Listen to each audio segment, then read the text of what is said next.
வேளாங்கண்ணி 9 வருஷமா பார்வை தெரியாது எனக்கு. இங்கே வந்து ஜப்பம் பண்ணுவாங்க, 2 கண்ணை பார்வை தெரியாமல் இருந்தது.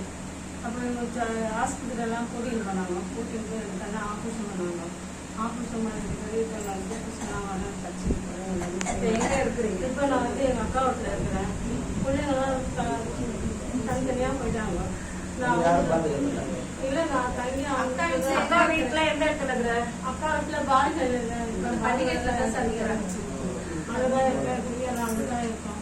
நைட்டுக்கு சாப்பாடு கொடுப்பாங்க, சாப்பாடு பார்த்துட்டு சாப்பிடுவேன். மழை வந்தா உள்ள போடுவாங்க. எத்தனை பசங்க உங்களுக்கு? 2 பசங்க. 2 பசங்க உங்களுக்கு எதுவுமே கேட்கலையா? ஒரு பொண்ணு வந்து டி நகர்ல இருக்கிறாங்க, கல்யாணிக்கிறாங்க. பேட்டி ஹாஸ்டல்ல சேர்த்துட்டேன்.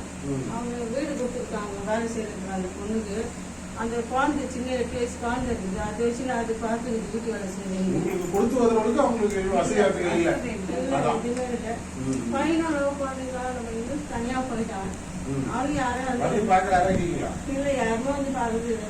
நான் சாப்பிடுவேன், நைட்டு சாப்பாடு கொடுப்பாங்க, சாப்பிட்டுக்கலாம். சரி சரி, பார்த்துக்கலாம்.